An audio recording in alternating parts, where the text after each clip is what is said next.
नवाब भाई कुठलं बोलताना आमचं ऐकतच नाही, आता काय करायचं का? नमस्कार, मैं अंजलि मिश्रा और स्वागत है आपका हमारे चैनल में। आपको बता दें कि इस वक्त जो है नवाब मलिक की बयानबाजी में थोड़ी सी रोक लग चुकी है, लेकिन नवाब मलिक अपनी बयानबाजी के लिए काफ़ी ज़्यादा जाने जाते हैं। नवाब मलिक की बयानबाजी की वजह से उन्होंने कई लोगों के ऊपर जो है कीचड़ उछालने का काम किया था। अब ऐसे में शुरुआत में तो उन्हें एनसीपी कहिए, शिवसेना कहिए या यूं कहिए कि महाराष्ट्र सरकार की तरफ से काफ़ी वाहवाही मिल रही थी, लेकिन अब उनकी ही पार्टी के लोग, एनसीपी के ही लोग जो है उन्हें सीरियसली लेते नहीं नजर आ रहे हैं। यानी कहीं ना कहीं नवाब मलिक के ऊपर यह बड़ा तमाचा है, एक बड़ा झटका या बड़ा धक्का कह सकते हैं कि जिस पार्टी के दम पे नवाब मलिक इतने दिन से उछलते नजर आ रहे हैं, अब उन्हीं पार्टी के वरिष्ठ नेता जो है उनके खिलाफ जो है ये कहते हैं नजर आ रहे हैं कि वो अब नवाब मलिक को इतनी सीरियसली लेते ही नहीं है, क्योंकि नवाब मलिक कुछ भी कहते हैं। जी आपने बिल्कुल सही सुना। आप सोचोगे कि आखिर कौन से एनसीपी के नेता ने ये बात कही, तो आपको बता दें कि महाराष्ट्र के उप मुख्यमंत्री अजीत पवार ने भरी सभा में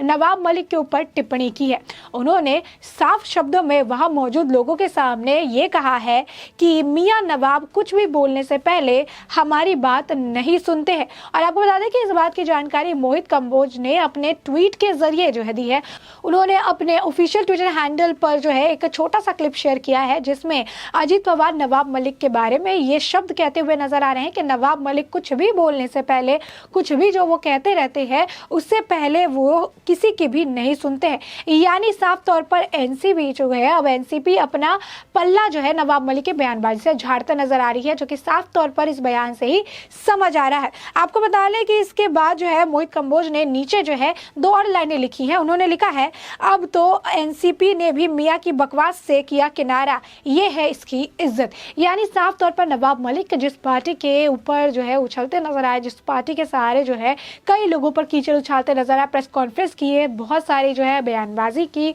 हर व्यक्ति के ऊपर जो है आपत्तिजनक टिप्पणी करते नजर आए और उन्हें लगा कि वो बच सकते हैं, उनके ऊपर कोई भी उंगली नहीं उठाएगा। जहां पहले उनको अपनी बयानबाजी के लिए उद्धव ठाकरे कहिए, गुड जॉब, या फिर शरद पवार कहिए, संजय राउत कहिए, सबसे समर्थन मिलता नजर आ रहा है, तो अब वही आपको बता दें कि अब पासा पलटता हुआ नवाब मलिक के लिए नजर आ रहा है साफ तौर पर, जहां पर महाराष्ट्र के उप मुख्यमंत्री और साथ ही साथ आपको बता दें शरद पवार के भतीजे जो है अजीत पवार, अब वही जो है साफ तौर पर खिल्ली उड़ा रहे हैं नवाब मलिक की और कह रहे हैं कि नवाब मलिक तो किसी की सुनते ही नहीं है। यानी साफ तौर पर जब पहले शरद पवार इनकी तारीफ करते थे, वही अब शरद पवार के भतीजे जो है पल्ला झाड़ते नजर आ रहे हैं। यानी आने वाले वक्त में नवाब मलिक को अब तैयार रहना चाहिए कि अगर कोई भी परेशानी आती है या फिर उन्हें जेल के चक्कर भी अगर काटने पड़ते हैं, तो पार्टी पहले ही हाथ उठा लेगी, जो कि अभी पार्टी ने करना शुरू कर दिया है कि नवाब मलिक की बयानबाजी से वो पल्ला झाड़ना उन्होंने शुरू कर दिया है। साफ उन्होंने कह दिया है कि वो तो किसी की नहीं सुनते। यानी इतने दिनों तक नवाब मलिक जो कुछ भी कहते नजर आ रहे थे, उससे एनसीपी का कोई भी लेना देना नहीं है, क्योंकि वो किसी की भी बात नहीं सुनते हैं और खुद ही जो उन्हें लगता है वो बयानबाजी या टिप्पणी करते नजर आते हैं। यानी नवाब मलिक ने अब तक जिस तरीके से समीर वानखड़े को परेशान किया, समीर वानखड़े के ऊपर टिप्पणी की, जिस तरीके से कंगना रनौत पर टिप्पणी की, जिस तरीके से देवेंद्र फडणवीस पर उन्होंने टिप्पणी की, अब जो है पार्टी अपना जो पाव है वो पीछे खींचते हुए नजर, जहां पे शुरू से ये अटकलें लगाई जा रही थी कि कहीं ना कहीं नवाब मलिक जो है बहुत सारी बयानबाजी खुद भी करे, लेकिन कहीं ना कहीं नवाब मलिक की बयानबाजी के पीछे शरद पवार का भी हाथ है। यानी कंधा नवाब मलिक का और गोली शरद पवार चलाते नजर आ रहे हैं। लेकिन अब आलम कुछ ऐसा हो चुका है कि शरद पवार छोड़िए, पूरी पार्टी जो है इससे उनकी बयानबाजी से पल्ला झाड़ती नजर आ रही है। और साफ तौर पर आपको बता दें कि नवाब मलिक भी जो है इस वक्त ज्यादा बयानबाजी नहीं करते नजर आ रहे, क्योंकि उनको अब कोर्ट से भी फटकार लगती हुई नजर आ रही है। आपको बता दें कि समीर वानखड़े के मामले में जिस तरीके से वो उन्होंने बयानबाजी करनी शुरू की थी,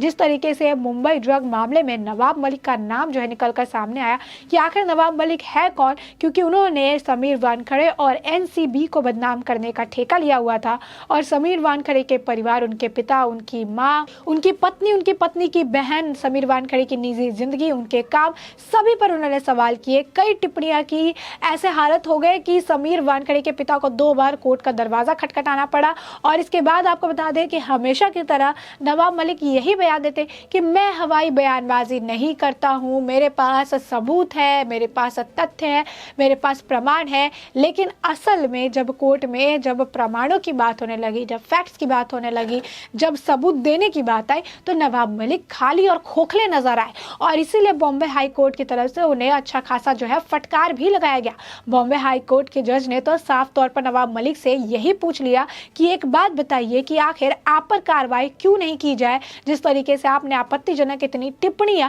की है। आपको बता दें कि जो समीर वानखेड़े के ऊपर कई गंभीर आरोप थे। सबसे पहला जो आरोप लगाया गया था वो ये था कि वसूली की गई है, पूजा ददलानी है, शाहरुख खान है, इसमें इन्वॉल्वमेंट है, 25 करोड़ रुपए की जो है वसूली का मामला सामने आया था। इसमें आपको बता दें कि प्रभाकर सेल ने भी एक एफिडेविट बनाई थी। लेकिन जब मुंबई पुलिस ने पूरे मामले की जांच की थी तो पूरा मामला था वो फर्जी निकलकर सामने आया था। जिसके बाद भी आपको बता दें कि मोहित कंबोज ने सवाल उठाए थे और कहा था कि आखिर इस फेक एफिडेविट के पीछे किसका हाथ है। प्रभाकर सेल ने ये बात कही थी कि इस पूरे वसूली मामले में समीर वानखेड़े का इन्वॉल्वमेंट है। और प्रभाकर सेल ही व्यक्ति थे जिसके बयान के बाद से इस पूरे मामले में जो है एक यू टर्न आता हुआ नजर आया था। वैसे में प्रभाकर सेल ने झूठ क्यों कहा, क्योंकि समीर वानखेड़े के तो इस मामले में कुछ निकल कर नहीं आया। कहीं ना कहीं आपको बता दें कि प्रभाकर सेल की जहां पर गलती प्रूव हुई वहीं पर नवाब मलिक को भी उस वक्त बड़ा झटका लगा, क्योंकि नवाब मलिक जोरों शोरों से चिल्ला कर प्रेस कॉन्फ्रेंस में कह रहे थे कि समीर वानखेड़े ने वसूली की है, वसूली की है, वसूली की है। लेकिन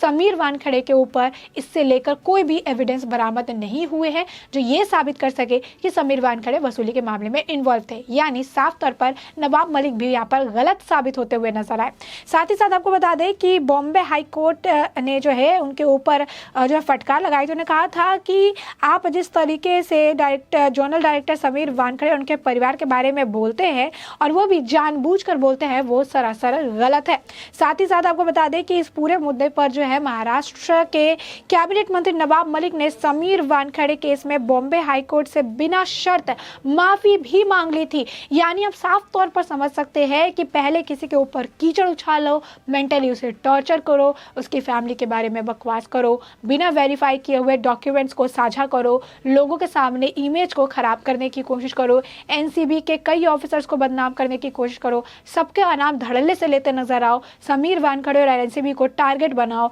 साथ ही एक के बाद एक प्रेस कॉन्फ्रेंस करो। और ये सब करने के बाद आखिर में जब कोई आप प्रूफ देने लायक नहीं हो तो एक माफी मांग लो, इससे सारे कारनामे आपके धुल जाते हैं। और नवाब मलिक यही पैटर्न अपनाते नजर आए और कोर्ट के सामने उन्होंने बिना शर्त जो है माफी मांग ली। अब आपको बता दें कि इस पूरे मामले में समीर वानखेड़े के पिता ध्यानदेव वानखेड़े ने मलिक पर मानहानि का केस करते हुए तकरीबन 1 करोड़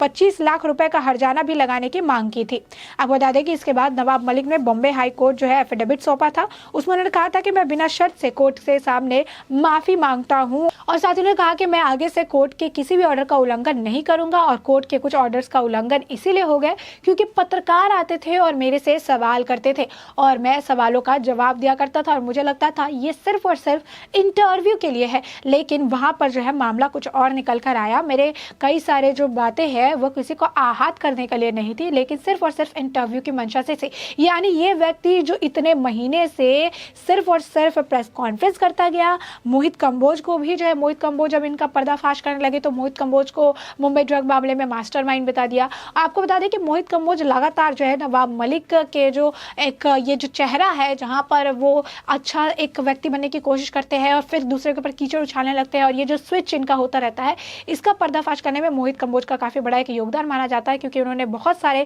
डॉक्यूमेंट्स पेश किए थे नवाब मलिक के खिलाफ और नवाब मलिक का उस वक्त जो है मोहित कंबोज के लिए बौखलाहट साफ तौर पर नजर आई थी। आपको बता दें मोहित कंबोज ही वो व्यक्ति थे जिन्होंने कहा था कि जनता ये जवाब जानना चाहती है कि समीर वानखेड़े और नवाब मलिक में जो एक रार देखने के लिए मिली थी, जिस तरीके से नवाब मलिक समीर वानखेड़े के ऊपर गलत आरोप लगा रहे थे, एसआईटी टीम का गठन किया गया था जो सारे मामले की जांच कर रही थी। तो ऐसे में उन्होंने कहा था कि मैं कोर्ट की तरफ जाऊंगा और कोर्ट को कहूंगा कि इस पूरे जो केस चल रहा है, ये पूरा ये जो मामला चल रहा है, ये जांच चल रही है, इसको एक टाइम लिमिट में बांध दिया जाए ताकि जनता को ये पता चल पाए कि आखिर नवाब मलिक और समीर वानखेड़े में कौन सही और कौन गलत है, क्योंकि जनता को सच जानने का अधिकार है। यानी साफ तौर पर मोहित कंबोज भी एक ऐसा चेहरा था इस पूरे मामले में जो उभर कर आया, जो लोगों के सामने लगातार जो है सच्चाई को रखते नजर आए, नवाब मलिक को बेनकाब करते नजर आए। और आपको बता दें कि मोहित कंबोज लगातार नवाब मलिक पर जो है निशाना साधते रहते हैं और उनसे सवाल जवाब करते रहते हैं, उनसे पूछते रहते हैं मोहित कंबोज ने उन्हें लाइव डिबेट के लिए भी ललकारा था, लेकिन हमेशा की तरह जब नवाब मलिक के पास कोई तथ्य ही नहीं है, प्रमाण ही नहीं है, कभी कोर्ट से डांट खाते हैं, कभी लोगों से सुनते हैं,